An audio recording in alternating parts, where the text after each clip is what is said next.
माय माऊली नमस्कार. मी आज तुम्हाला अन्नपूर्णाविषयी माहिती सांगत आहे. अन्नपूर्णा ह्या देवतेला एक अनन्यसाधारण असं महत्त्व आहे बरं का. विशेषतः श्री दत्ताला नैवेद्य दाखवला जातो, त्यानंतर लगेच अन्नपूर्णेला पण नैवेद्य दाखवला जातो. अन्नपूर्णेला एवढं महत्त्व का बरं? शेवटी अन्नपूर्णासंबंधी जी माहिती ती तुम्हाला सांगते. यासंबंधी शंकर पार्वतीची एक कथा प्रसिद्ध आहे बरं का. अन्नाचे एवढे महत्त्व श्रीशंकरालाही मान्य नव्हते. दोघांचा वाद झाला. पार्वती रुसून बसली, रुसून निघून गेली. पार्वती म्हणजे प्रत्यक्ष अन्नपूर्णा माताच. तीच निघून गेल्यामुळे जगात सर्वत्र अहंकार माजला. अन्न नसल्यामुळे लोकांचे हाल सुरू झाले. शेवटी पार्वतीलाच दया आली हो. ती अन्नपूर्णेच्या स्वरूपात काशीला अवतीर्ण झाली. तिने अन्नदान केले. भगवान श्रीशंकरालाही मधली सगळी परिस्थिती अनुभवाला आल्यामुळे अन्नाचे महत्त्व समजले. ती स्वतः कटोरा घेऊन पार्वतीकडे भिक्षा मागायला आले. अन्नपूर्णेचे पहिले मंदिर म्हणजेच काशीला आहे बरं का. तुम्ही काशीला गेला असाल तर नक्कीच मंदिराला दर्शन घ्या. जीवनात अन्नाला अनन्यसाधारण महत्त्व आहे. समस्त प्राणी मात्र अन्नाशिवाय जगू शकत नाही, हे तुम्हा सगळ्यांना माहीतच आहे. अन्न शरीराला काय करतं? शक्ती पुरवतो. जीवनाची नवी उमेद सतत देत राहतं.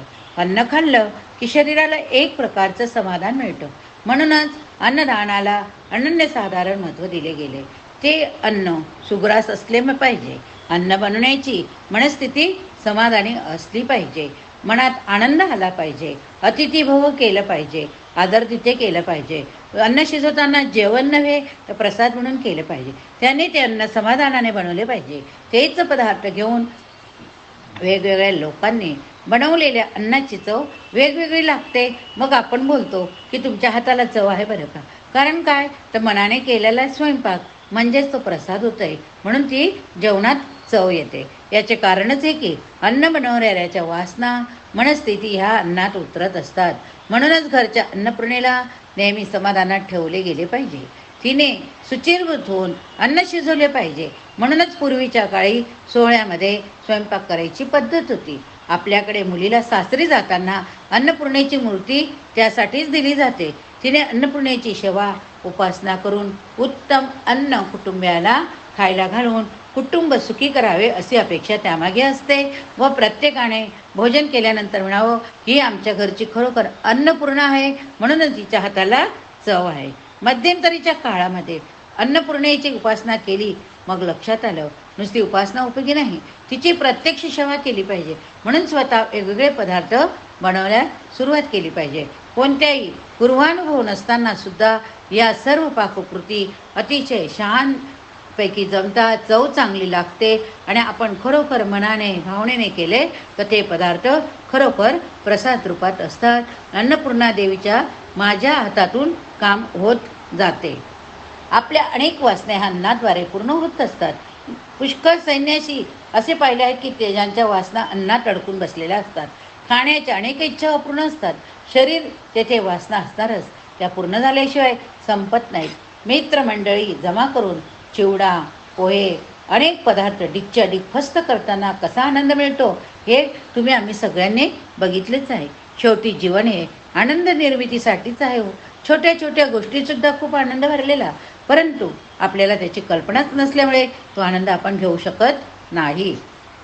अन्नामुळे शरीरात चैतन्य उत्पन्न होते.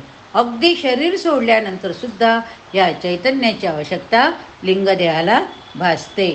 उत्तम अन्न हे शरीराला समाधान प्राप्त करून देते. सुचिरभूत होऊन आनंदी वृत्तीने स्वयंपाक करण्याची आवश्यकता आहे.